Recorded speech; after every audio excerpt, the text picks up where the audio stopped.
One of them is Elasticsearch. Elasticsearch is a NoSQL JSON database. And there's three pieces to the stack. And one of them is Elasticsearch database, and it's called Kibana, which is a interface that lets you display dashboards and basically do any type of searching you want. I'm a novice at Elasticsearch and Kibana, so I'm sure there's people in here that probably less good. If you know more than I do, please chime in. So the data that we had was the restaurant inspection data, right? And it had geocoordinates in it. So I massaged that a little bit and loaded it into Elasticsearch. So here is a map of the data that was given that I have. This is 2014 data, right? Yes. So Elasticsearch is just vanilla out of the box. You can zoom in and it'll just go expand. And if I have an internet, it'll rebuild itself, which doesn't look like I have an internet. So you can zoom in even more.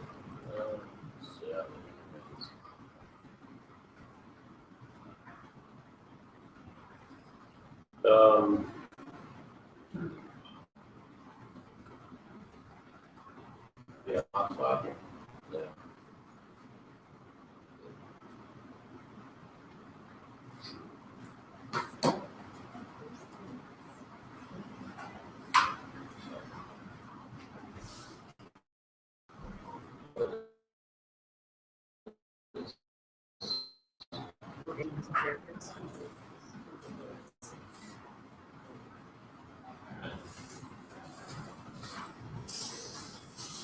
Oops.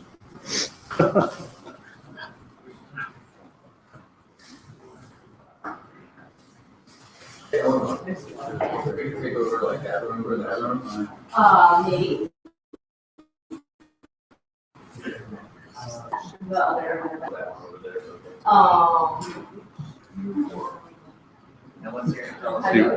Do you want to? No one here. Do we want to stop and switch rooms? Switch rooms and re-rig it? So we can do that. We got a hotspot here. Oh, okay. Just working on getting internet access for anybody watching.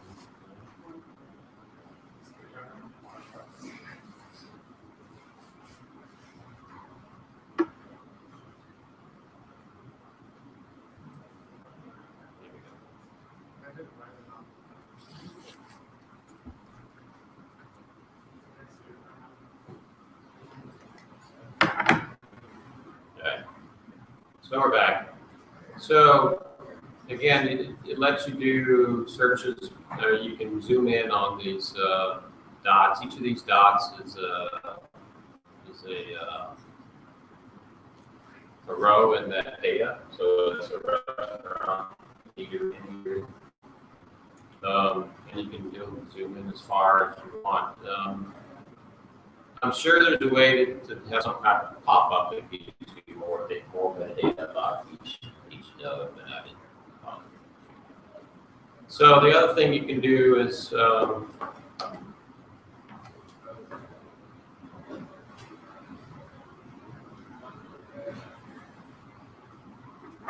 you have multiple dashboards. You can have as many as you want. Either use the one that I created. If you see down here, you have this is kind of not very pretty, but it's the raw data that we loaded. Here's the JSON version of it. But you can do faceted searches. So if you wanted to come in and you want to look at the adder type, it's only permanent and then A, and it gives you the count. But then you can say, let's just look at parameters. There's 3 of them. So we click on that button, and then you can see up here, it put a filtering involved. Except there's only 3, but it's showing up more than 3. Maybe some data cleansing probably needs to happen. So it looks like these are the 3 that match that criteria. And then you can turn off that faceted search, and then we'll go back. So it's pretty fast. It's all open source. I believe it works on Windows. I know you guys are a Windows shop. I don't know if you have any Linux servers in house. We wrote the old one. This is running on a VM right now, and I can give you this VM. I mean, I don't know if that would help at all. But what else did I want to show you? So here's the definition of Elasticsearch. So it's a search based on Lucene, which is an Apache open source API. Provides distributed, multi-tenant, capable, full text search engine, and it has a RESTful API. So it's just easily programmed from the web. That's really all that means. So you can come in here and you can type some stuff. Well, this is just showing what I have loaded in here. So here's 24/22 inspections. There's crash data, and then this is another feature. So more on the data science role. If you're looking at doing any data mining, you can do. This is a free plugin that I just popped in. So it has you loaded some sample data, and you can select your algorithm. We'll just do a K-means algorithm, and then you push the button, and it generates a cluster. So this is just looking at the data and clustering it based on the K-means that all is presented. So it's all real time. This plugin, and this is Carrot 2 is an open source data science API algorithm. So it's really the sky's the limit with this type of environment. Whatever you really need to do, you can do. It's just gonna dig in there, figure out how to do it. I did the same thing with the bike crashes. Now here we got some problems in that a bunch of the data is 0, for lat longitude.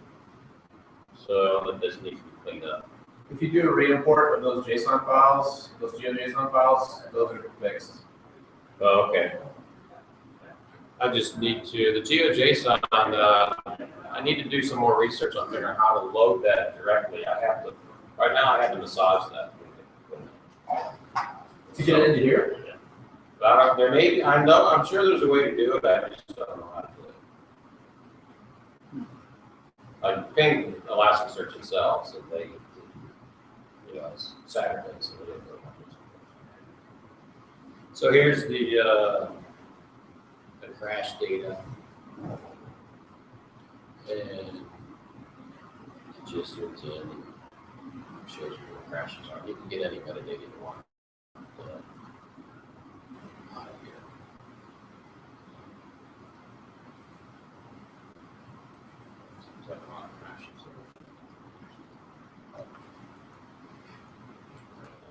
Any questions? Is it clear on what the idea is? You're just implementing this type of server, load your data. You can load real time. It just takes, someone to do the data integration.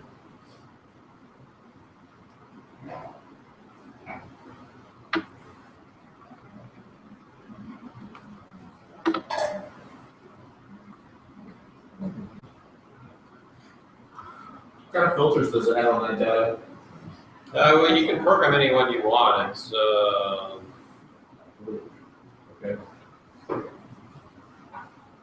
you can do it by street. You can do it by address. If you want to do it by Able to do it by type or anything like that? yeah. Yeah. Look at facility type and see my chart. Facility type. Let's see, facility type is a. Which looks like your second field. Well, that's a Elasticsearch definition. So So if you look at the JSON that I built,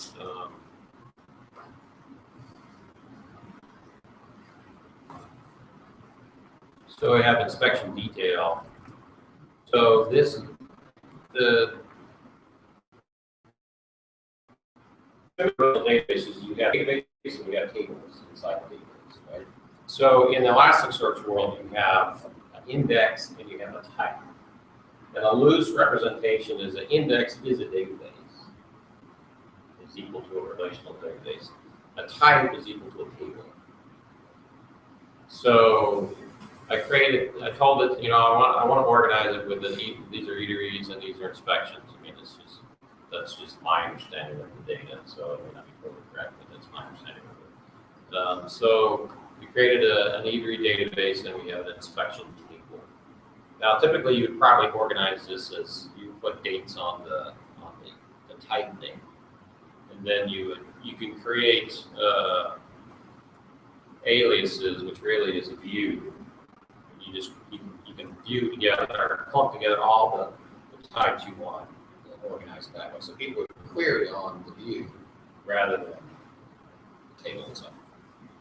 So this is a file that allows me to bulk load into Elasticsearch. The mapping, this is what defines the mapping. So this is a REST API call. I'm telling it, create this index with this metadata. Here's the schema of the data, and then down at the bottom is the geometry.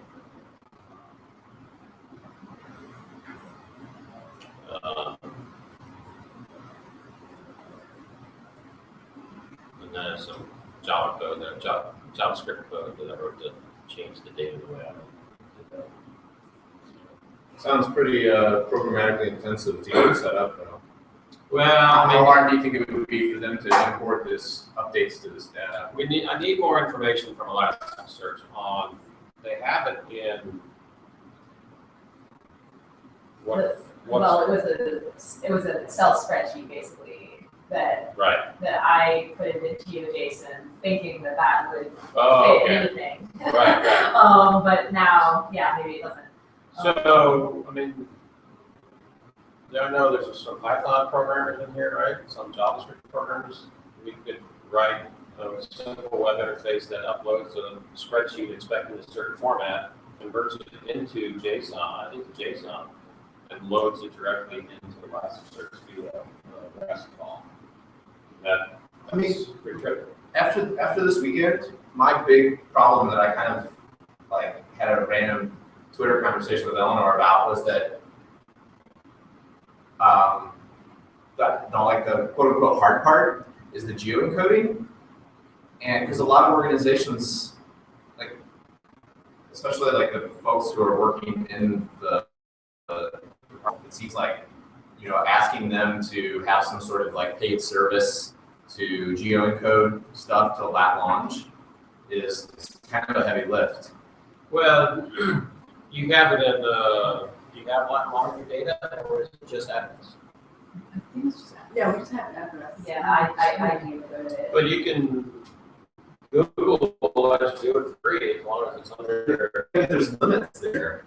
Are you gonna really run into those limits? Yeah, This they little- actually monitor when governments use it as well. So if you're using from a government location, they'll track that you're doing Right. it and eventually come back and say, because the terms of service don't allow a government to use it for free. Well, we may already have access to it because we Yeah. have Google Apps for government. This is API level access. It's not Okay, apps. okay. It's But- a different Well, type. no, I mean, because we've got all the Google products. We bought every Google product. Well, It may you're be paying for part of it. apps. You're not paying for APIs. Okay. Yeah, They are different. You got to research your license. I was looking into StreetScope, which is something that Lexington set up to use their government data and create a geocoder. And that might be some project like that for a local city and county geocoder that one of us, maybe even Open Data Code for America funding could host, might be a good solution. There is a service called Smarty Street. You can do that for fairly, well, if you're not a profit research, you can get it for free. Not sure how the government level work, even if you do charge, it's about 1 to 2 cents per address check. So still could be That's very. expensive.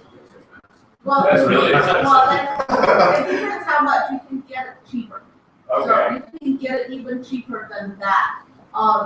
So there are services out there that government might even be get it for free. Because they are basically works with US Post Office. Now, if you have somebody who knows to work with US Post Office, they get that can also validate it pretty well. And So this, they have a returns for theirs, and they give you additional things, even like whether or not they go through. and a distinct possibility is inside cities. I know the City Information Network uses ArcGIS, and they have Right, they've got an old version of ArcGIS. Yeah. well, and they have the data point sets. They have the Yeah, I mean, process the sets. city's probably paying for something, it's finding out what they're paying for. Because I would It's get RGIS. paying for Esri too. Yeah. Yeah, that's really good. Yeah. Once you load it, it's there, so you just have to script. But it's gotta take domain knowledge somewhere. You gotta know your data, and you gotta know the application you're loading into. If you know Esri, or you gotta know Elasticsearch. It really depends on your use case. What is your use case? Elasticsearch is, again, you can program in various languages.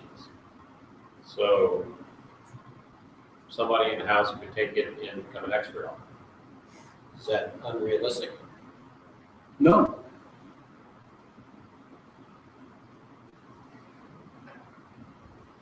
So I've gone ahead, because geocoding came up multiple times this weekend, gone ahead and started a page in our wiki on that we can continue to kick ideas around. All right. So with the bike data, do we know how this solution, would this solution be viable, or are they looking for something else? Well, I'm not sure. We'll show them this. I mean, they're not here to comment. I mean, that data I also geocoded ahead of time, and then Walker. I ran, there's the current version on the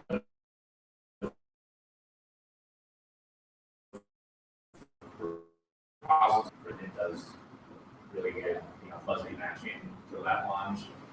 So maybe let's temporarily table the geocode, because we've got a bunch of teams that have stuff to show, and then we can return to this tricky problem and what we want to work on next on that. Cool. Alright. Do you guys need to go back? You want to go next? Yeah, alright, why don't you go next?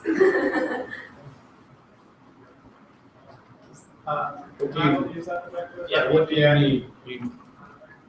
I can do VGA, HDMI, Here's DPI. Here's an HDMI, you did it, okay, cool.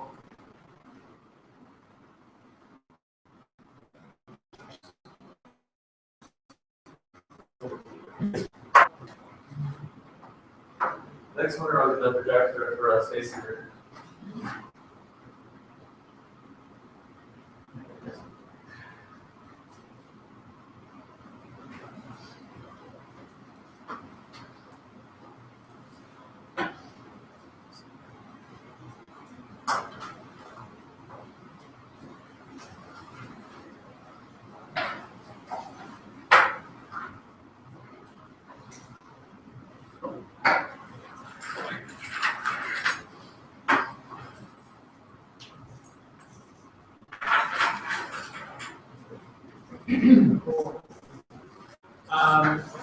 Some of the problems that we talked about on Friday was a need for sort of keeping track of people who distributed free condoms in the city. And there's sort of two parts to that. One of them is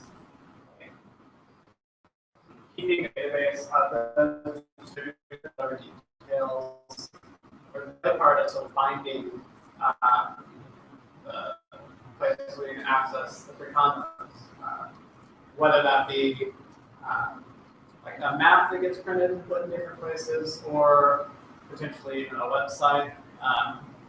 And sort of both of those things, all three of those things are sort of what we've tried to implement. So right now, you can go to www.freecondoslistdl.com. This should work for anyone. I set this up on AWS, so it should be accessible to anyone with an internet connection. And then you can put in an address. And since it's sort of St. Louis scope to begin with, can everyone see this okay? Yeah. Was it too small?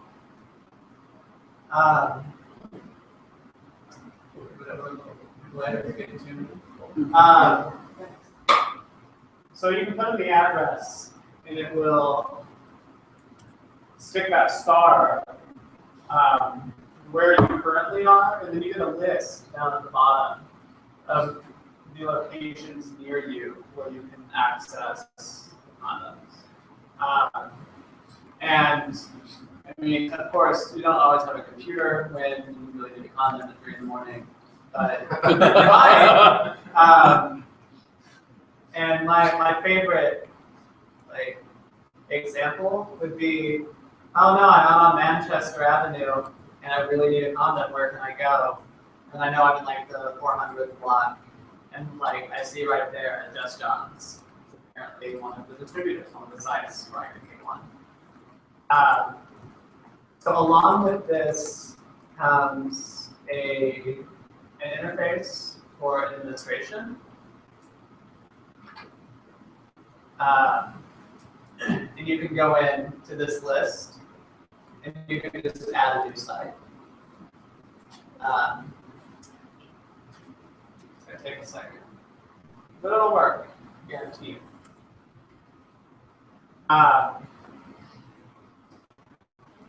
And from this interface, you can also export sites, CSV, in various formats actually, it's sort of built in. So if you wanted to add a site, say here, because we give away lots of free condoms. You can put in your methods, and this stuff doesn't really show up on the page so much, but as far as you guys getting to keep track, there's some just little points of data that you can add. You can add the agency if you need to add a new one.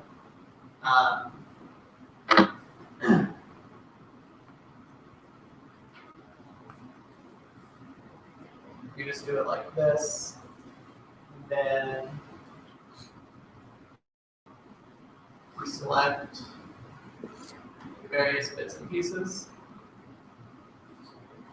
And then now, I'm going to call it T-Rex.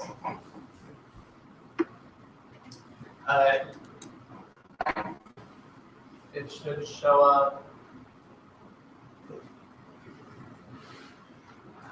on this site. So this will make it really easy to have a list, update it, get the data back out, and it would be pretty easy to write a script to get the data in there.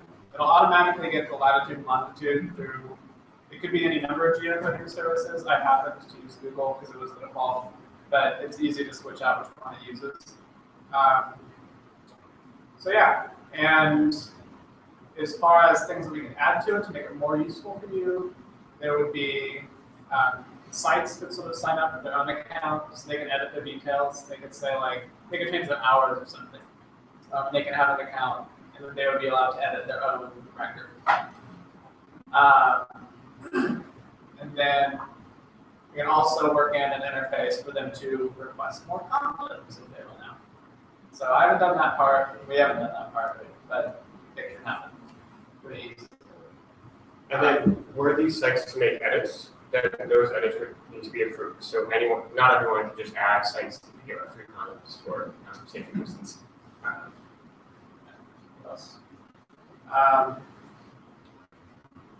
Also, if you click on any of the individual sites, you get a pop-up with a little bit more information about the address and hours.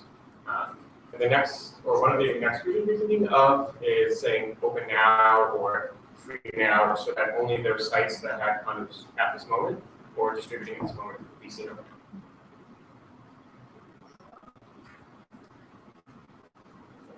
So, it's online now. I mean, anyone can mess with it. You can like tweet at me and we can set up an account and notify with it. So that's that. I do have one question. You know how you could like add a location and you could choose like a population, or an agency, or if we talk about a population, so isn't that be like a designation that we choose, or like the type of agency, or it caters to, or is that, what would that designation be? Like, you know, is it all African American or MSM? You can actually use multiple of like the categories. You can add like AA, MSM. There's one for all. Okay. And you can add your own, like you can edit that really easily. And then you can just say like this one has these categories, doesn't have these categories. It's sort of right here is where you can make that change. So you can just move that out. If you're not serving that specifically, or if that's the focus has changed. I see. That's pretty easy to edit. And the agency would refer to like the type of, like who owns that particular agency? Okay. And was that what would that designation be, or is that, I guess, for us to make that designation? I saw it in the CSV, I saw agency, and I saw what you, and I was like, let's make this something that they can add. Okay. So, as far as what particularly is being modeled, I'm not as familiar with it, but I sort of looked at this, we sort of looked at the CSV and figured out what was there and what it sort of looked like it made sense to put in this model. So the idea that even though populations and agency wouldn't be public facing, you could use this database to replace the current CSV rather than having two sources. Yeah. And you can also go in, like if I go to one of these zip codes, I can see the places that are inside that zip code according to your data. So everything's sort of very relational, and it's easy to sort of jump around the relationships in this interface. That's what it's for.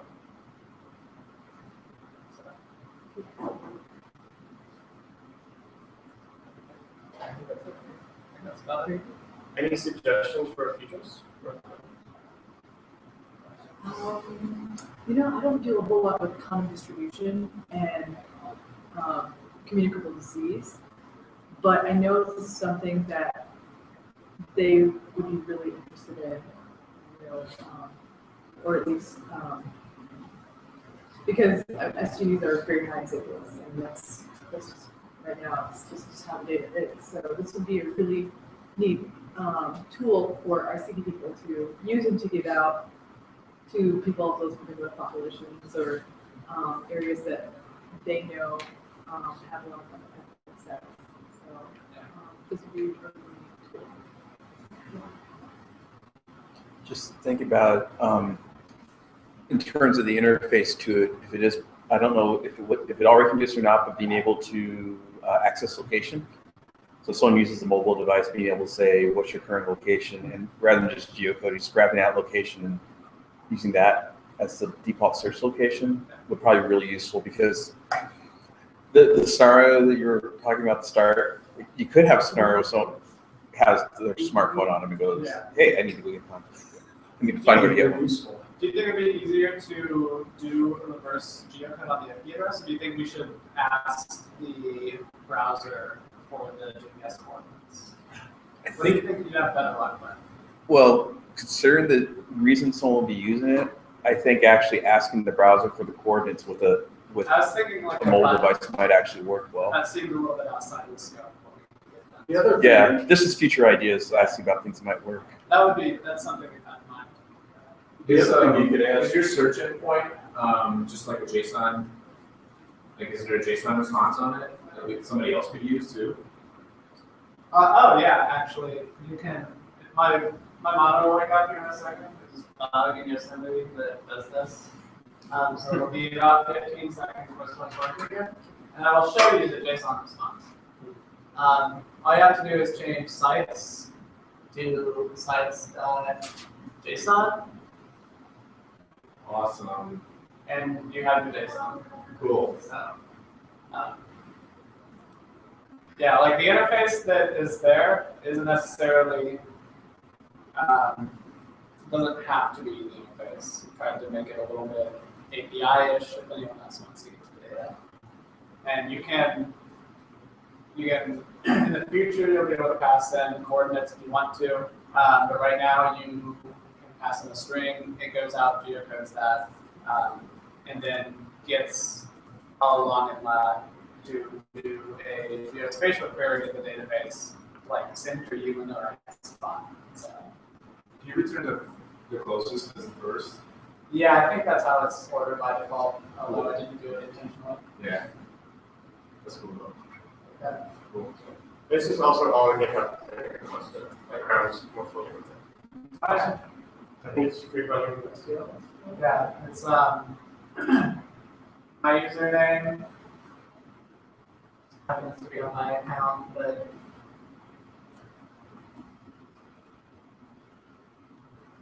Comatos, and then the repo is Comatos here. It's a Rails application. It's a what? It's a Rails application. So it's written in Ruby, and then there's some JavaScript to views and stuff. As it is right now, it's extremely insecure because I have secrets in the repo. So if we want to do in the future, if we do like a, I just have to make sure that I take care of that when I deploy it, like for real. Because right now it's not secure. It'd be really easy to, well, if you really know what you're doing, it'd be really easy to go back in and figure out like the passwords or something. But that's just something. That's just like a caveat enter. Don't try to use the Rails project that's on GitHub without realizing that you'll have to fix some security things. Okay. But they're minor and they're just things that. So what environment would we have to set up in order to implement this? Currently, I just have it running on an AWS instance. And you can feel free to use that. I can even make an image of it and then like transfer it to you if you would like to do that. But you should be able to use pretty much any sort of cloud hosting, although there would be like things that have to change. You can host it on your own server if you wanted to. If you have a machine that's running Ruby, or you can run Rails on just a Linux box or something. You can totally serve it off that. The internet's great here, but So this project seems to, well, if this is just on free distribution sites, do you think you have the ability to add points for paid non-distributors, but not that they can search for? I mean, it's not like in your example, 3 a.m. you're not probably most of the distribution sites. Yeah. So, better to be paid $1 or something. Yeah. So, and we can put it in, like, we put a flag on each record that says, is this a place we can buy for free, or is this a place we can have to pay on funds? yeah, like maybe the first part, or the first section we come up with sites below.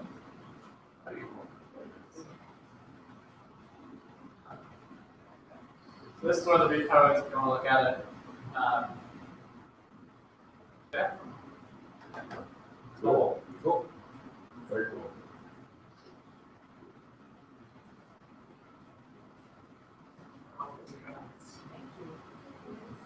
I'm sorry, what's your Twitter? It's the same as this. It's not Monotos, Oh, okay. except it's at Monotos.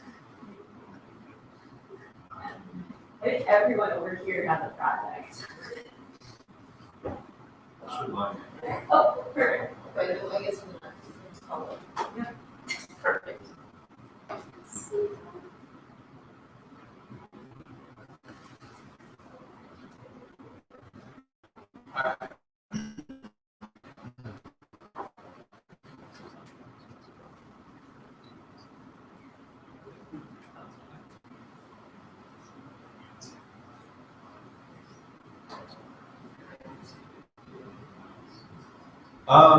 So I started working on the lead data, but got a little derailed because when I talked to Anthony on Friday or Saturday, whatever that was, Friday, he was like telling me that the CSV looked wrong, like it was incorrect. So I was just like, why am I about to spend like hours trying to fiddle with this? So I sent him an email, and then I switched to working on the bike ped data because my fiance is Rhonda, and she was there to kind of Distract you? correct me. So I made a really simple version of this in CartoDB, and then she was like, well, I need to filter by year. I was like, oh, okay, we'll make that happen. So now you can see the 2013 and 2014 data. And then she was like, well, I'm not really interested in any of these. I only care about the top two because they tell me where problem intersections or problem streets are. Like, okay, fine, you can filter by that too. And then she's like, well, I also need to be able to switch between bicycle and pedestrian to see if an area is bicycle only, pedestrian only, or if it's dangerous for both use cases. Okay, we'll add the type filter now too. So I started out with something that was, that was more focused on like time or level and just looking at it, and then ended up, getting down to where I think that the normal view that she would use would be something like this, and then toggling between the different years that are available, especially because they have data from 2007 on right now at TrailNet. I'm sure that there are governmental bodies that have a lot more data, but roads change and conditions, and the people or the number of people in an area changes too, or the number of users change. So they have to kind of watch how they use that historic data. And they usually key in on intersections and how long ago it was redesigned.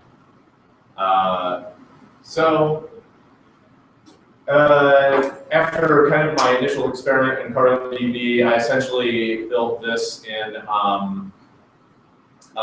using the Mapbox API. I took what Eleanor geocoded using MoDOT's Lagrange coordinates, and then I ran it through Yahoo Boss and added in all of the others, so now we don't get that stupid point over by Africa at 0, 0.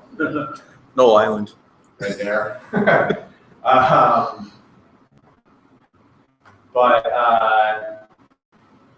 Yeah, I mean, mostly, I don't do a lot of mapping, really, and so I've been, generally for work, if I have to, I use the Google Maps API, if I do need to map something, but even that's been a long while. And I use Yahoo Boss often, mostly to find, I'm doing distance finding, which even as the crow flies isn't great for people because we don't travel in a straight line to a place. So even that can kind of be a bit of a problem. But so most of my time was just spent kind of finding out that I was doing something that wasn't quite the Mapbox API way to get it running here.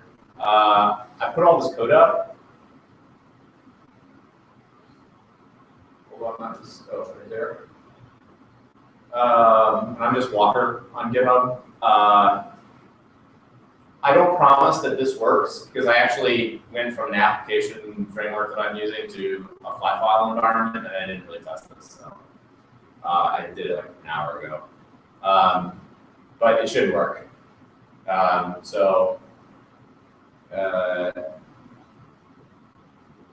The problem I have with this is that Rhonda can't update the map herself with new data. Because that 2014 data, for instance, is totally incomplete.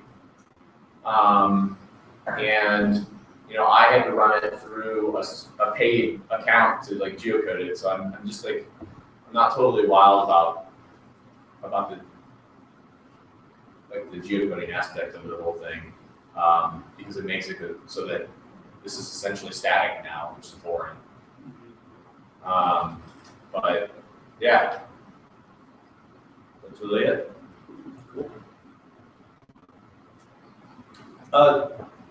There was one thing that I started to kind of work on,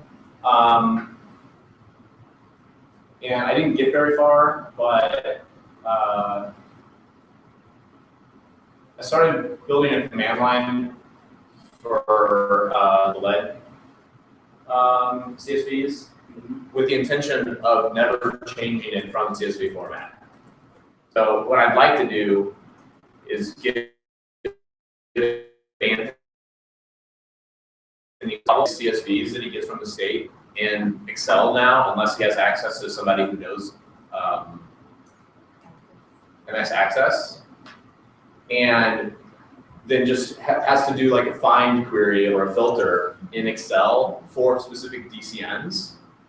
And so I started to build a command line that would essentially just iterate through a folder of CSVs and find everything for a single DCN.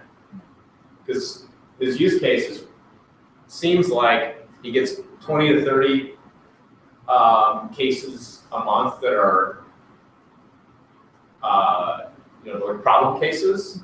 And so he already knows the current DCN. Now he just needs to find more information historically about that. And so long as he has that folder of CSVs, I want this command line app, which should, I'm building it in Node, so it should run on Windows pretty well as well. But he should just be able to like pop the DCN number, and it pops out a report that says, hey, here's this person's history. I only got so far on it. I need to generate a pretty report now, but that's really the last bit.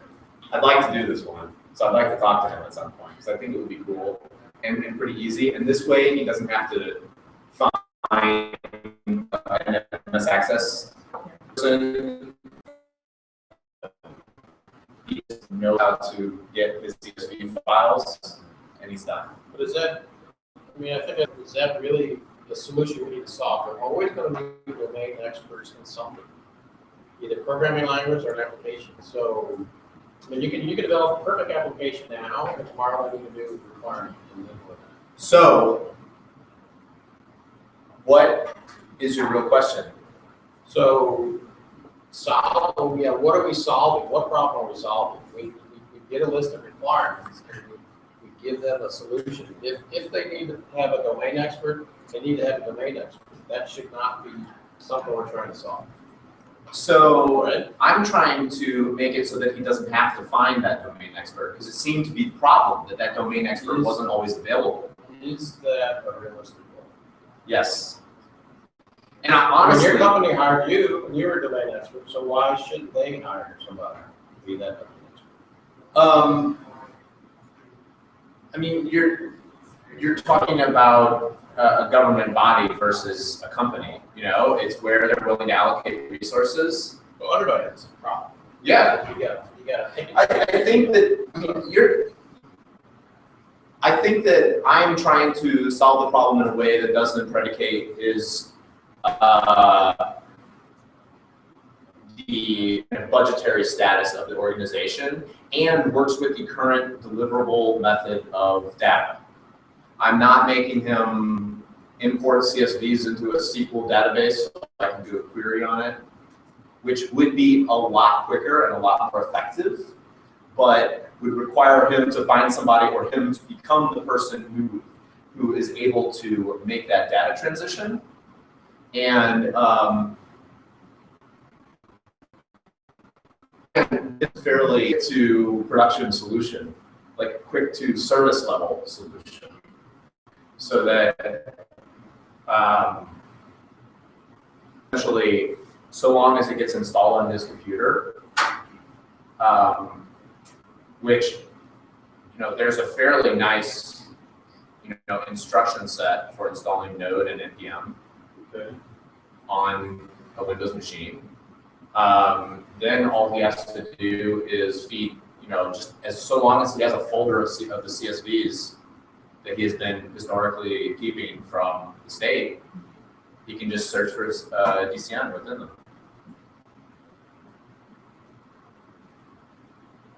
I mean,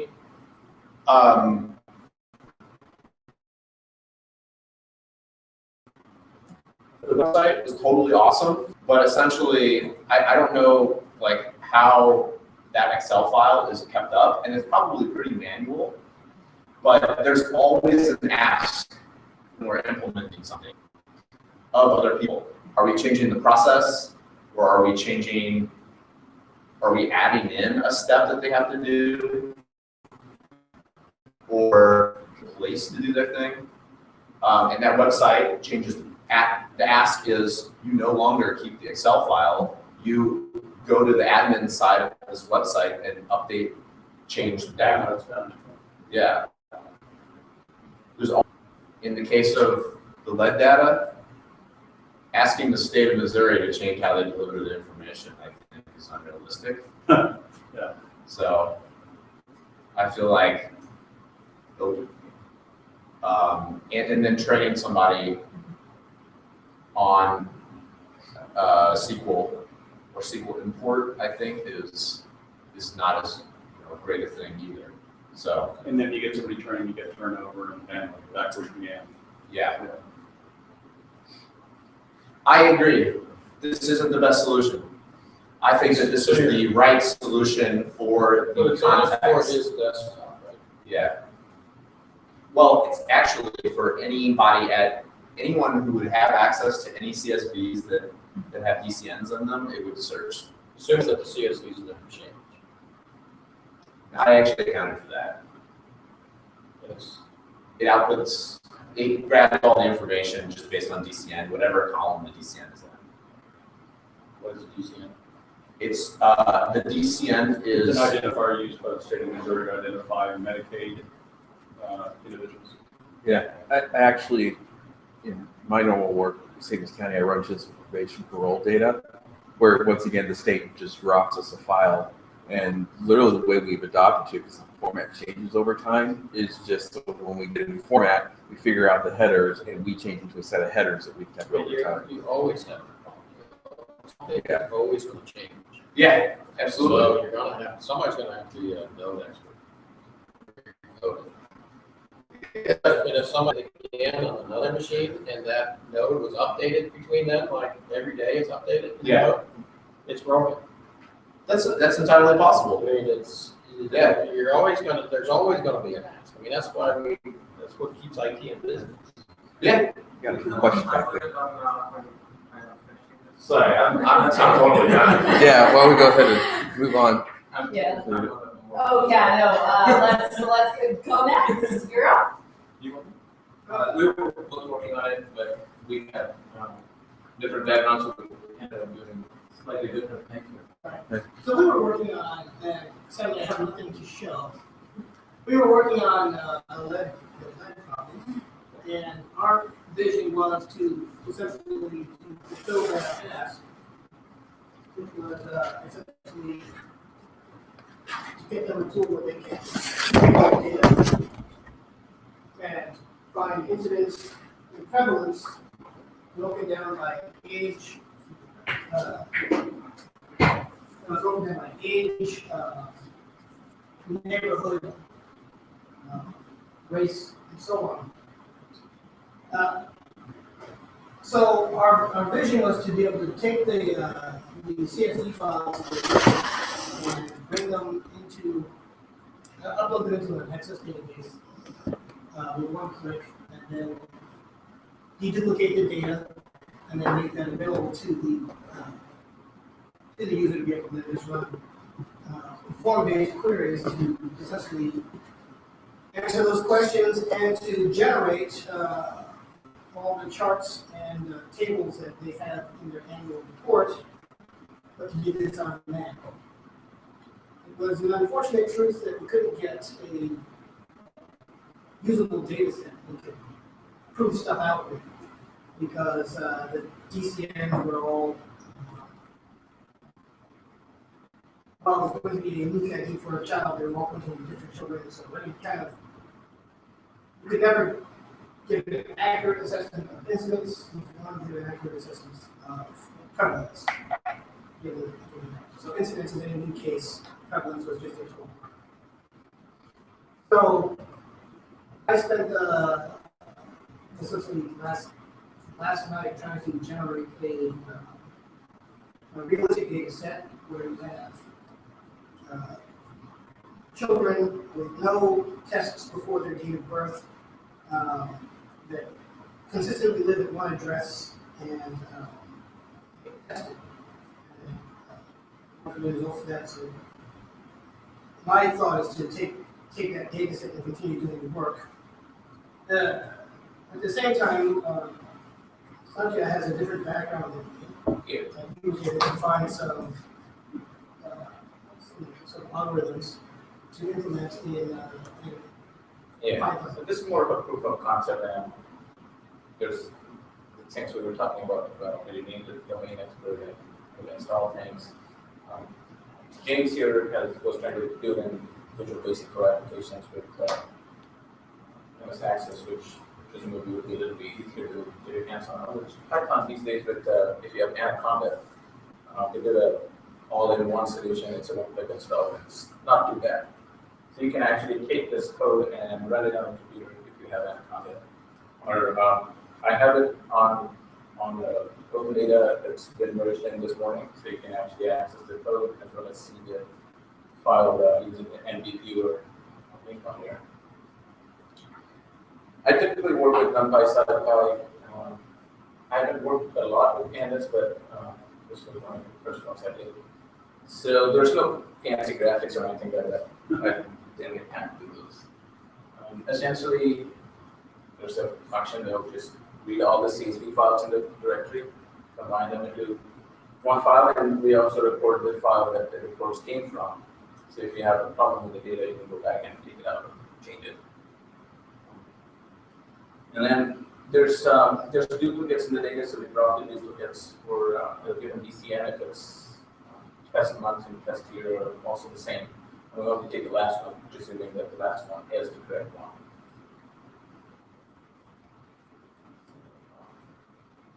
And find the population is pretty simple. You just find the length of the unique DCNs. People with children with about 10 level. This simple geological operation on it. And this is probably the longest line over there. So that finds all the cases that have that are above the blood threshold level, and the first year that they were detected at that level. So that gives us a prevalence, and we group it by test year. That gives us our incidence for each of those years. Starting 2015, it goes down dramatically because we have figured out how to fix it. This is based on some random data we generated, so it's not realistic. And then you can go in and break it down by CCTA, which is the zip code, or you can break it down by provider. And it's possible to hook this up to some JavaScript library like D3.js. But I didn't get time to implement that. But you can make it so that you can actually put things at least in center. So that's all I have. Would this be something that would be of interest? I believe so. Right? Yeah, where is it? For, We were, given that it was only 1 weekend, we were considering that this would probably evolve into a long-term thing where we can actually assess the needs that the department has, and whether this should be feasible, and we can make some modifications. I think this is definitely something of interest for Matt. Yeah.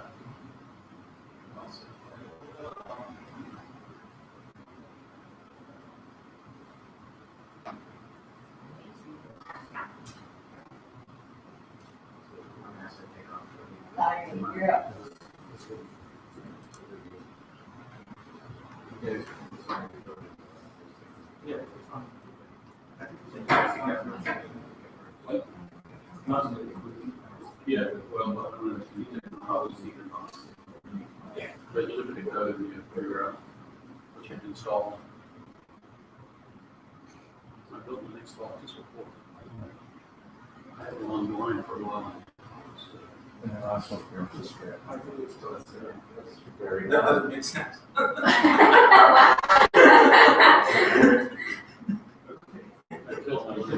The table is moving now. Yeah. That's odd. That's odd.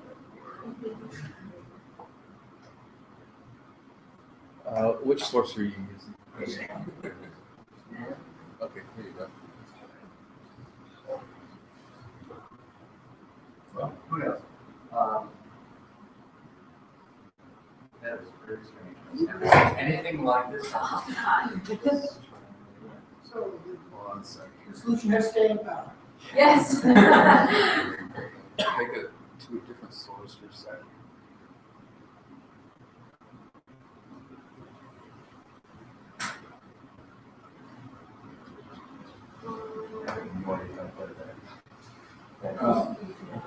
One of the other projectors.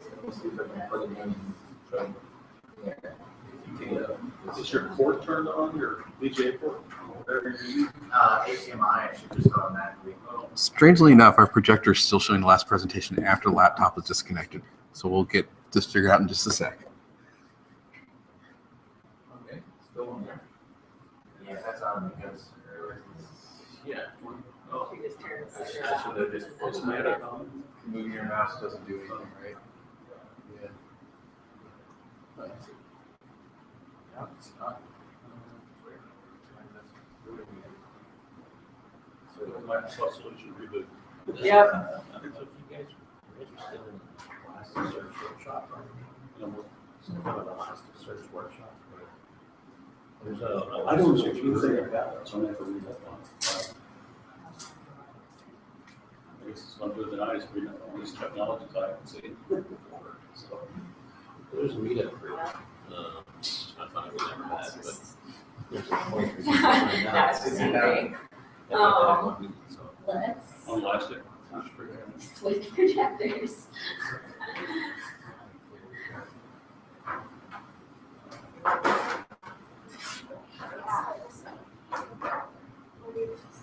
Oh, okay.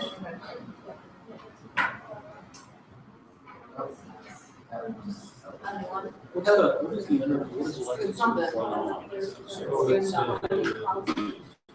written in Java. Okay, I think it's gonna turn back on for it. There's no way it has memory. Technology, which is, Yeah. Yeah, at this point. So everything has to be perfect. Kind of need to. Totally. All right, now this one's But coming on again. It's So. pretty easy to do. Yeah, there's no way to remember that. That was Yeah. Okay, we hopefully have the projector coming back on here now.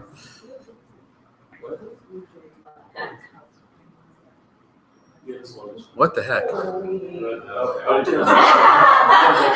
Wi-Fi? Is there a Wi-Fi or is it? Or not Wi-Fi, It's just, yeah, it's your last, We have done something bizarre to the projector in here. We're still figuring it out. still remember, it's still can't find the source. Yeah, we don't know how to follow it. Did they have those notes?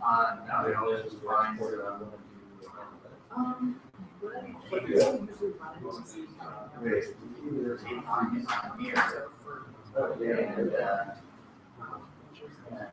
And it does know. It would have gone actually free. Hey, Jenny, you want to plug in your monitor just to see if. Yeah, let's try a different. Yeah. There's a VGA. And it's not a Mac. Yeah. Okay, let's see. What the health space thing is actually doing I don't is think you the. can generate a force to get an object. That's not even- It's easy for us to generate a force to get a type of object that you guys know. And so, you say the object is inspections. We can pull that data down, in a spreadsheet type format and then export it to Excel. It's easiest for us to play off the database. So we don't have a direct way, we have a direct way going to directly pull that from the database. They can be in It's handled by people. Well, it's not plugged in anywhere right now. Yeah. It's all web pages, well, all the Smith pages. So, That is something to. Source Well, code. you can shut those pages. Same thing. That's right, install on the machine. Well, I can Okay, just so describe the that is situation. Great, great. That is some answers for the next couple. Yeah, see, I'm saying it's projecting, it's just not going there yet. I can go into presentation mode and seize it, but it's not, It yeah. sees it as a projector, but yeah, it's not giving us whatever. You guys have staying power. No, there's It doesn't really have to happen, yeah. I was here, At this somebody, point, it's probably going to use this lead dead with that. this is a VGA. You don't have VGA to with use a the memory. VGA. Try that. so the guy. You wanna try yours He's got out some on kind VGA? He's got some kind of Excel program that will read the lowest numbers. Well, That's what he said. yeah, how they do that, I have no idea. They had some way to export those reports in. You want to know, you want to Yeah. read, the other day, they're talking about you want to read the sheet files. What I would like to do is directly read the database. We want to take these database. I'd like to be able to directly read those tables as a relational table. And, because it's to generate a It's report not and something. then It's download it still to Excel all spreadsheet. It's still the old Still screen. the old screen. Yeah, so. Someone else. So you need a Oh, process that sucks it out of this. Right. one and puts it Can we somewhere call else. the absolute Yeah. My power? recommendation Yes. is put that in. Yeah. Yes, because it was Put that still way. old, In Elasticsearch. Because after it's done, but if we got the VGA, Yeah, that's plug it into this guy. there's a REST call, it's a program. All right. It's gotta be programmed. It's not. Okay, so it can go, I think it goes. Sorry about that. This is about Excel to CS. Now this has, Okay, so you drop it. This has your screen? right, we're haunted and then that's just that. But it's a, I mean, it would be a data integration project. It's power it off. Taking data from one system, putting it into another system. Yeah, which I did Then for you years and want years to, and years, but, yeah. and then you wanna report on. And it's a little simple. Yeah. One first. To me, it's, yeah, you're gonna have to have a domain expert in classes, but it's gonna solve. It's gonna Yeah, solve all you that got computer problem. one, It's gonna solve computer two. it's not a problem, it's gonna solve your restaurant. What's the, It's multi. what's the learn start time? How much time do you think you learn on this? A day, a week, a month? Yeah. I've been hammering on it for. Oh, no. Yeah. And you're feeling good? So it's a 1 week learn, that's good. But it's, Yeah. it's a different, it's not a relational database, so you gotta have, yeah. Something. It should be good. You want to know if you typically in the relational database, you need to do third normal form or. Yeah. Yeah, right. There we go. In a JSON database, you gotta change thinking, it's like, okay, what's. I had, the last I messed with Jason was simply trying to do You might be asking. web updates, you know. So I wouldn't even work Jason had a database. But you can, Apologies. That was years ago. Okay, we finally had the projector issue solved for now.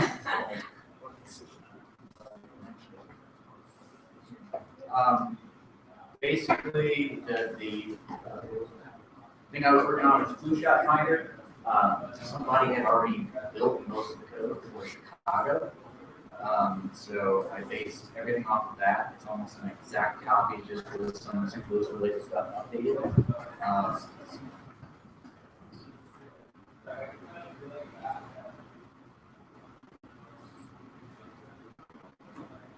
So it's just a job that's hosted right now at stlouisfoodshots.org. It costs me absolutely nothing to host it, so I'm happy to continue to do that. But since it's just a HTML JavaScript application, it can really live anywhere. And it pulls this data from Google Fusion Table. So essentially just an online spreadsheet. I actually didn't have any data to play with, unfortunately. I was under the assumption that there was some type of data set to use, but there wasn't. So I just added the locations in the Fusion Table. But basically, I need somebody to get the data for me, or to go in and just add this. I can share the spreadsheet with anyone, and you just literally go in and add the information and show up on the map. But I don't have a good way of geocoding it. What's the code? Why would you use Rails or? No, JavaScript. It's all JavaScript? It's client-side JavaScript. There's no server-side JavaScript whatsoever. It's literally just a file that executes.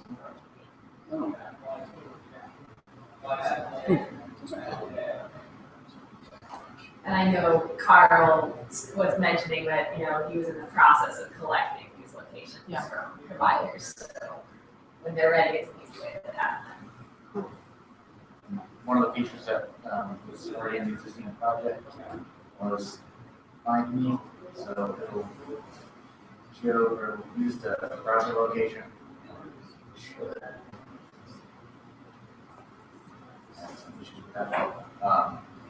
It was previously working where you just find me and it will figure out where your location is and reorder the map. So that's it. I just need the data.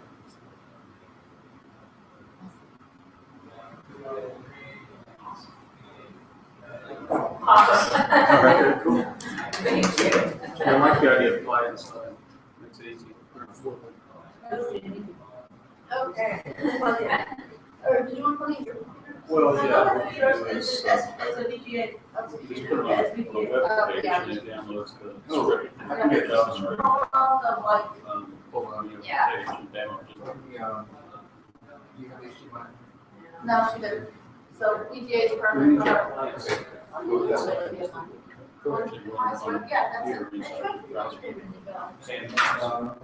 Yeah, so then the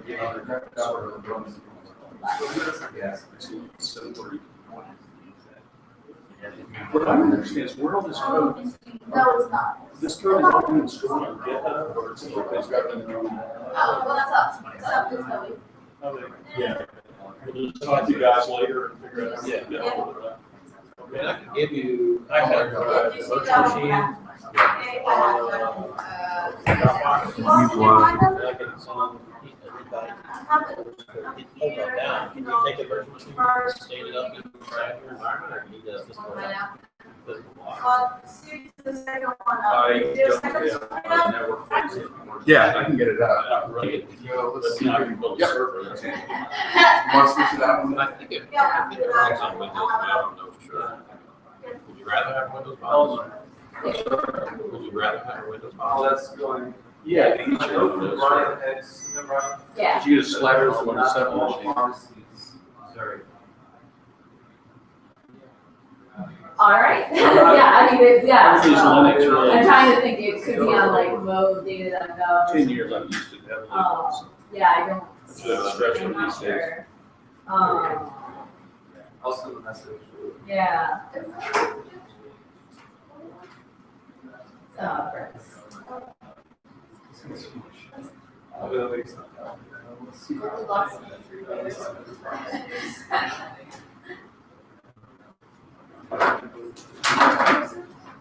They just hold it right there, right down. No, that's issues. But that's something when I lost connection. Shouldn't have. We had that earlier or something. There we go. Hold on. Yeah, there it goes. Yeah, okay. There we go. Hooray. Yeah, so we're also looking at the bike ped data, with more of a focus on the bike data, just to simplify things in our analysis. We kind of played with the data that we were given to try to parse out trends in safety and lack thereof.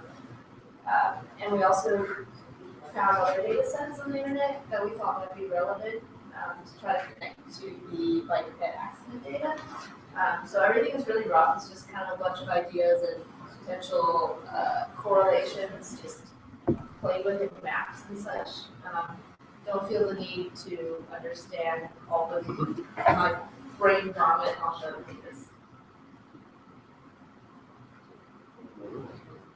So this is the same data set that Walker had. And so I just kind of looked at totals. There's 350 cyclist accidents in 2013 and actually also some in 2014. Some percentages to see how bad it was. The severe accidents, disabling or killing the cyclist, was 10% of all accidents, which is really bad. Better for sure. And then I separated it between the city and then tried to find, I guess, the region with the highest percentage of severe accidents. And so the city is lower than the average of everywhere that was surveyed. That's 7%, and then St. Charles is the highest percentage-wise. So one of the linked data sets that we tried to look at was seasons and precipitation as far as snow goes, since that's 40 acres.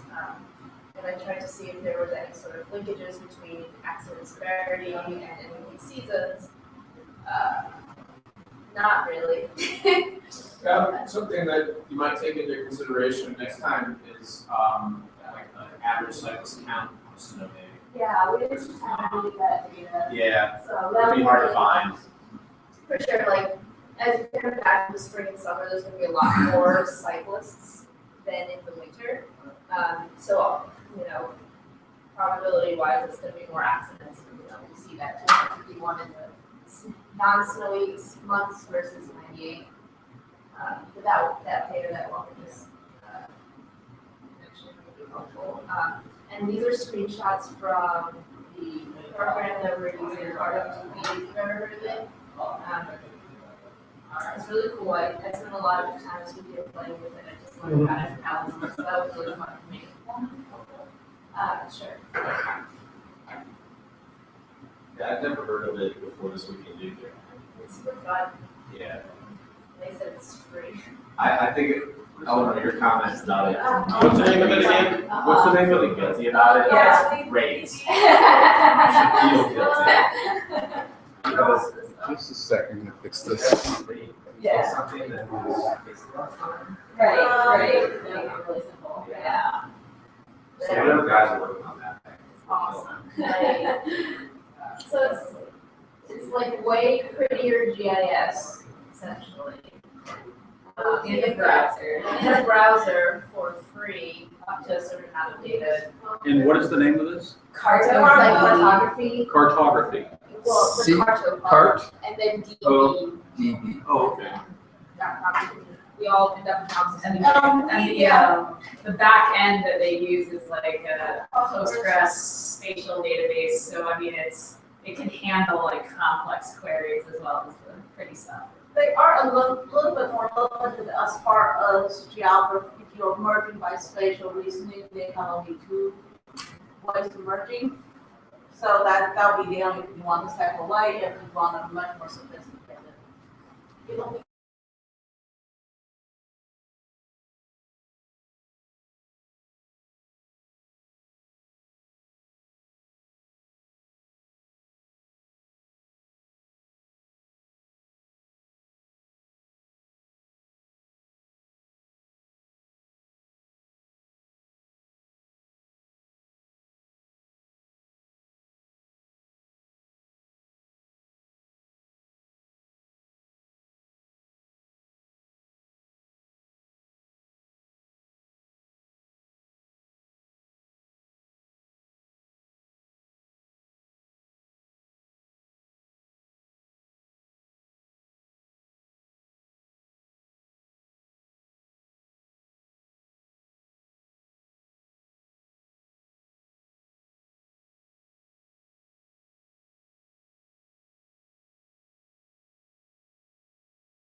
How did you get ward boundaries?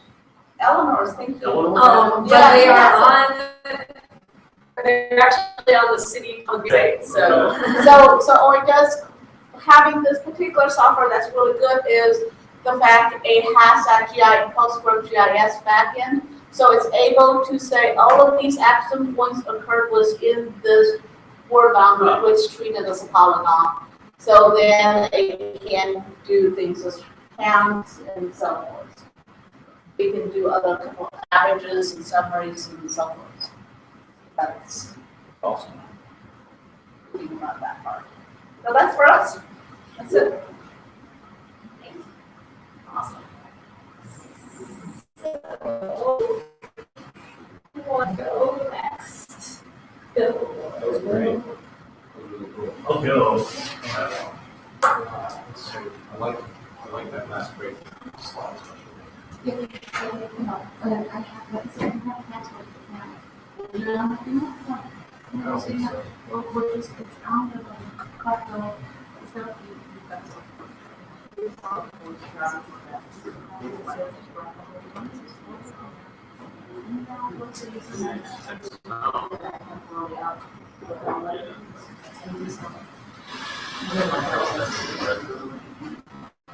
Okay. Yes.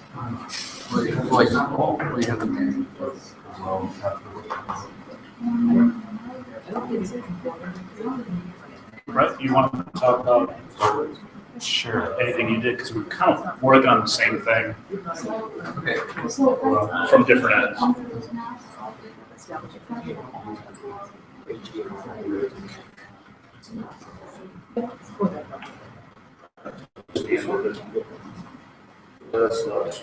Okay.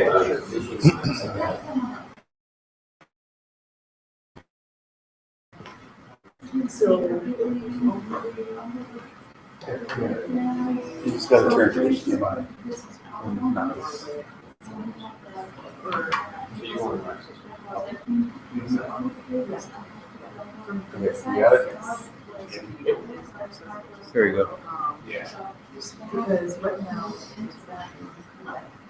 Okay, well, you want to hold the GitHub repo, and I'll talk about what I did. Well, maybe we should connect first. I haven't been able to connect. Oh, you haven't? Yeah. Okay. Mine's running out of stuff. So, go ahead and talk about yours. Not there. Yes. Okay. So, I was working on the food inspection, and I think what we decided was to take the information that's out there and try and make sure that it connects to the Yelp using the live standard that's out there.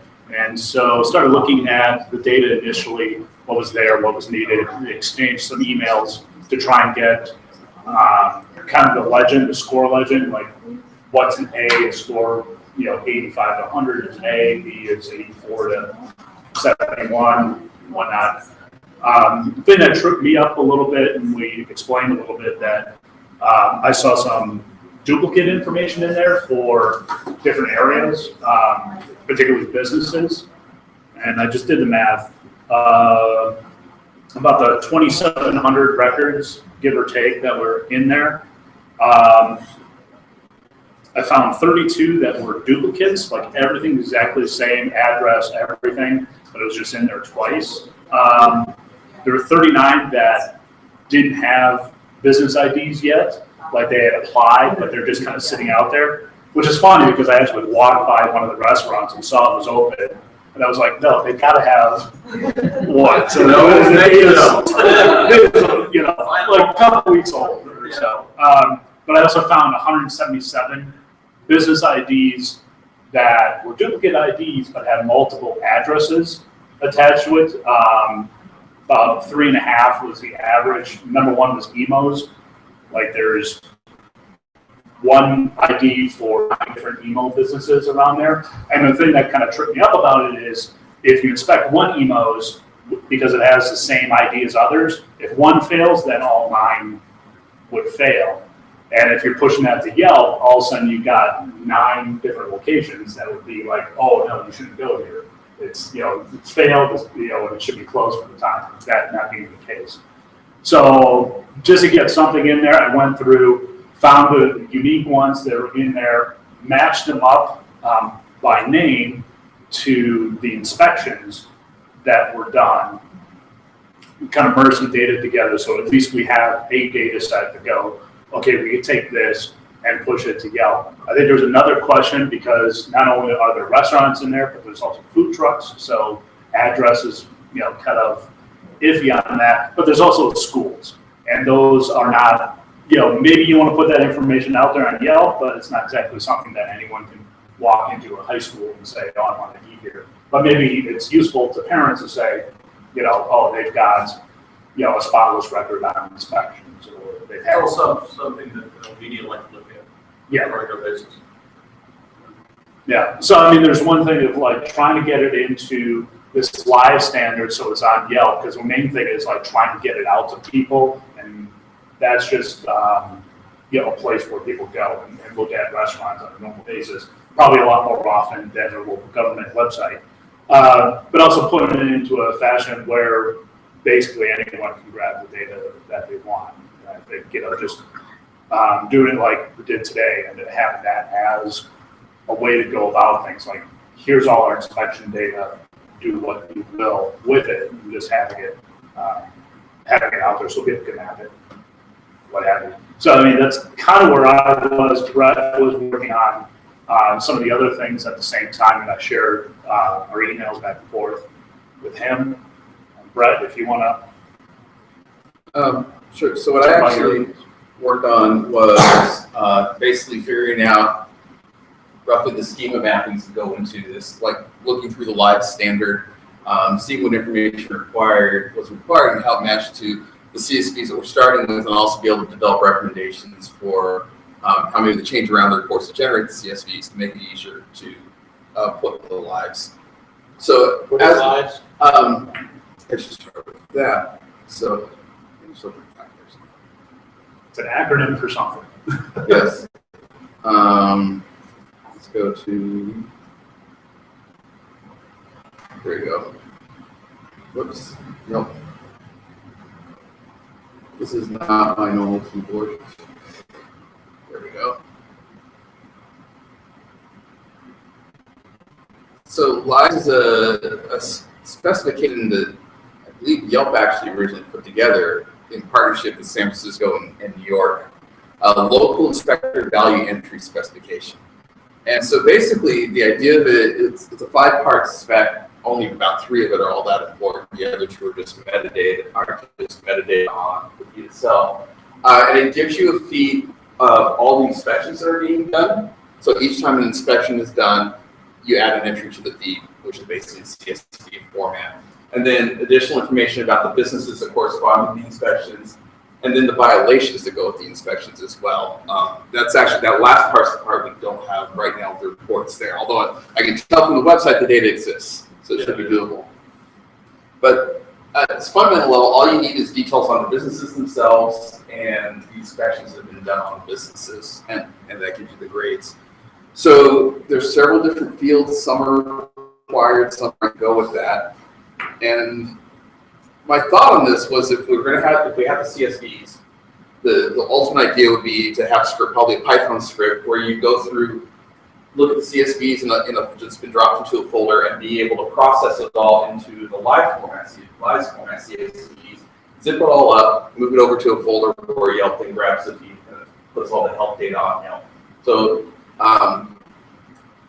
it's actually not that easy to find one really quick, I've learned. Let's see if I can grab one. Yelp.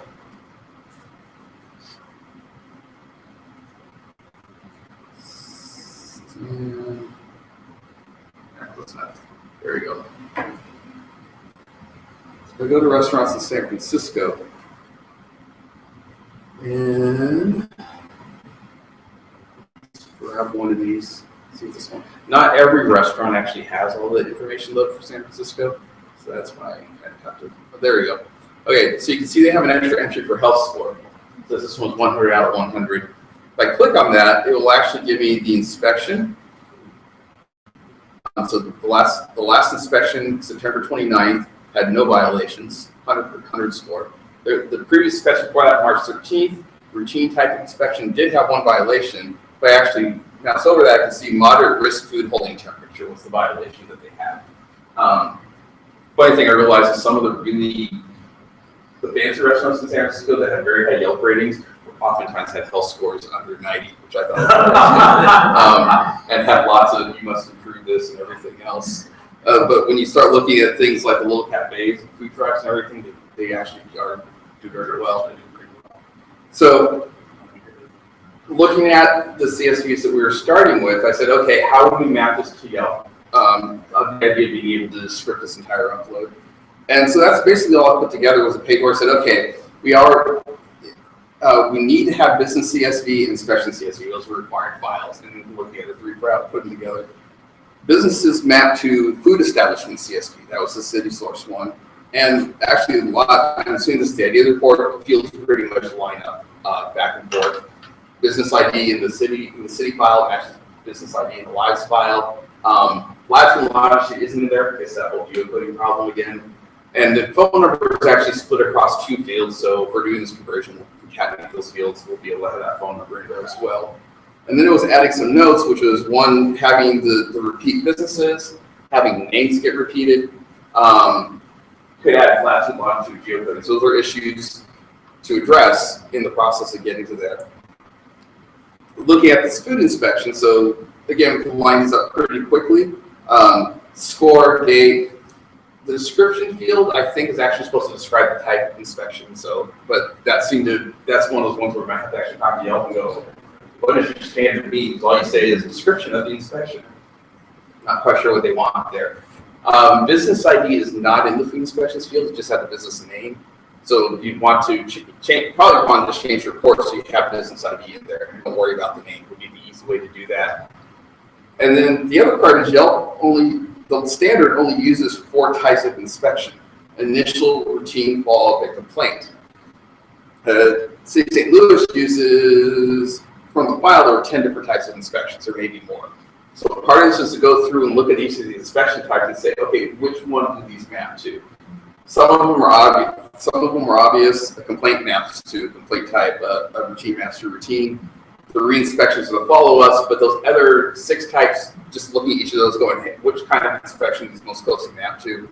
And maybe that's where we use a description field. So even though maybe we say the type is initial, but in the description field we can actually say, hey, this was a pre-inspection inspection, this was an opening inspection. So that makes a lot of breakdown. That's great. You guys see that? Okay. This is actually all up on the GitHub repo too for LPAC weekend on the wiki actually. So violations, we don't have an applicable file yet, so I didn't do any mapping here. And then the other 2 are kind of metadata about it. Feed info, so pretty much saying what's the date the feed was updated, what version of the spec did you use, what municipalities for, and URL and contact email. I just put a note there. We got to figure out, is that the right URL we want to use, or is Yelp looking for like just the city of St. Louis URL, and then an appropriate contact email to put in there. So this file, it's a simple file. I wrote that one up. I'll point to where it is in just a sec. And then legends.csv, which is just a static file that adds a legend to the data. But there are some questions that arise there, even looking at because like an 85 is listed under both an A and B technically, so you got to figure that one out. We got to come up with descriptions for these. You can say past beware, and C isn't necessarily closed because they still be open, but come up with some sort of descriptor of those. And that's just a one-time thing to deal with. And then so in about 15 minutes of work after that, I went through and just threw together those CSVs. So there's the feed info as if it was done for today. Date, version, mini URL, emails left blank. And same with there's our legend CSV. So some things we're 2 pieces away there already. So then, like I said, the next step is getting these reports cleaned up to match better. Then we just create that scripting to transform from one CSV to the other, or maybe might never even need to do that if we're writing the SQL procedure to make reports. And then just a quick script to fill in that data on one file, zip it all up, drop it into a location where you can retrieve it. So tried to sum up like all the work that still needs to be done is what basically my goal was in order to get there, in addition to the data cleanup stuff that Bill found. That's basically it. Yeah, so we can push something up there, but the idea is to basically create something that, Yelp is going to be able to grab, I don't know, on a daily basis. You would think, Probably daily, yeah. here's the food inspection where, okay, we got to shut this down. You want that updated that day. Not a month later where it's probably going to be re-inspected already. And part of that's going to be talking to Yelp. Mayor's brother-in-law. Part of that, and there were even some questions I had written down those notes for Yelp. But part of that's talking to Yelp to find out, hey, what's your schedule? How often are you going to pull this data? When are you going to pull it? So you can make sure all these updated at that time. So there's different areas to deal with, but it's not very far away. It really won't take a lot of effort to get you. So Yelp decides when they pull the inspection data? Ultimately, yeah. I mean, I imagine they set agreements with the cities they do this with on when they'll do it. No, they do it for free. Yelp, if you read Yelp's site, they say this is just our benefit for everybody out there. We're just trying to do our civic best. In reality, if you want to go find a food inspection report on a restaurant, Yelp's made a very clean format, so that just generates more traffic for them and more ways to pull in customers. So I'm sure it benefits them too. Any more questions about that? All right. Does Yelp tolerate partial data? I mean, Yes. It tolerated the lack of violations. Yes, it does. It doesn't just randomly disappear if you lost your inspection or your inspection was too old or. Yeah, so I'll show back here. Back into the wiki really quick. I'm assuming with the data, at least seeing the stuff from San Francisco, that you can almost backlog as much historical inspection data as. And there's probably restaurants in San Francisco there's no inspection data for, so we know they're getting inspected. So they don't mind a restaurant that doesn't have any inspection data. One of my pet peeves of these sites is when you go to this wonderful restaurant, you find out it's closed 6 months ago. Yeah. Well, like an example, so the bold stuff is all that's required. So in reality, if you just have a business ID, name and address, and score and date, that's enough to work with Yelp. And even then, score technically doesn't even have to be there. It will tolerate blank scores even. So it could actually just say there was an inspection and have nothing else besides that, which isn't really great for the end consumer, but you can go with just that minimum of information and it will actually tolerate that. The things that are going to be breaking are duplicate business IDs. Probably would be the most important thing to figure that out. Oh, that's a permit number. Okay. So they do a duplicate permit. Yeah. Oh. There's a lot of, That might be as simple as figuring out a different way to build a business ID than just a permit name. It's the way to do it. Does it have a permit number? No, it doesn't. The business ID is just an ID. All it does, I'm pretty sure, is match the business information to the inspections. Right. So it can actually be completely separate. The end user never sees that business ID, as far as I can tell. For considering that you want this to be public data as well, it might be good to have the business ID have a meaning, so that someone just downloads the data set, they can.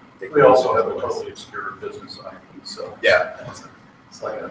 Yeah, I mean, ideally, it's just unique for a location. I think that's the main thing with it. And looking through the data, it's like tiny things like, there's no area code on any of the phone numbers. That's an easy add, or some of the addresses, maybe not complete. I did a address standardization, some stuff, and there's some things that you could just do. Okay, that's pretty much all that. Ready for the next question. One more person? Me, I don't really have much to present other than I need to get my iOS chops up a little bit. It's been a while. But the idea was, again, to do open source already. I did do a lot of research on other things. There's really, again, nothing out there that just lets you yourself and I support it. There are some online services that have one called ZeroBase, which is trying to integrate with all sorts of different trackers, which is interesting. But nothing that's a sad face. So if you want to just something through your phone, it's all standardized though on the one about the Bluetooth standards. And if I can get 25% of the way there actually. So I will post online when I'm determined, so I will actually it's working. So when I do, I'll post it to the new one. Awesome. Thanks. Okay, I think we're ready to wrap up. Wow, yeah. So that was amazing. Thank you guys. I didn't produce anything this weekend except I mapped some rat implementations and I made some icons for the condom map. But those just live on my computer for now.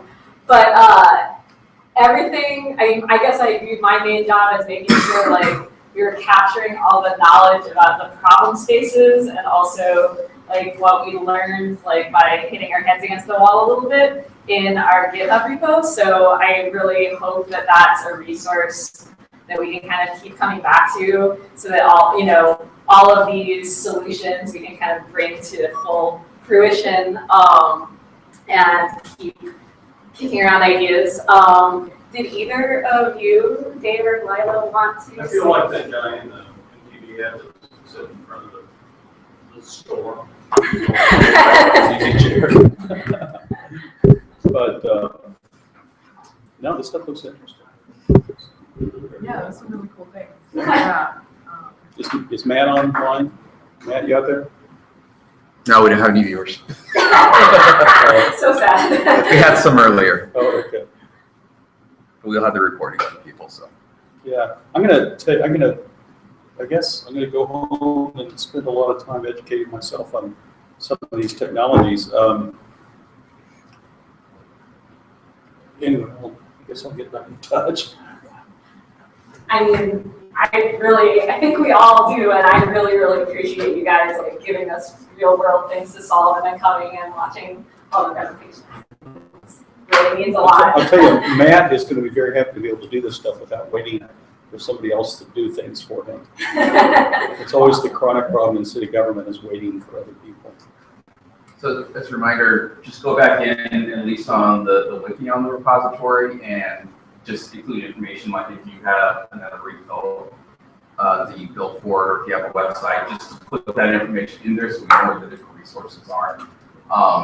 And there's something, we actually included funding for app hosting this year for the brigade. So if we end up needing to get some hosting put together on Amazon or somewhere else in order to host some of these apps, we can start putting that together and making nice for that as well. But the main thing is make sure you're updating us on what you put together. Just add it to the wiki, tell us where resources are located so that the brigade can help with advancing the deploy and so that the city knows how to find those resources and take a look at figure out how to fit that in. Yeah, I'm not quite sure where these things are. I'll send a recap to you with everything that we've done and where it is. Yeah, is there contact information for the organizations or people involved? Which line item here? I think I have everybody's emails because I think that Bill made a list, right? I did make a list. Yes. So So if it's okay with you guys, I can send your contact information to everyone. Oh, absolutely. Yeah, and I just want to say thank you guys for all the hard work that you've done. I actually didn't understand like more than half of this, maybe a lot more, but I really appreciate, the really intelligent minds that you guys, just put together and trying to solve or give out solutions for some of the problems that we presented. So we really appreciate that and definitely see some opportunities to use some of these things. So thank you. Thank you. All right. Thank Cool. you. That's it.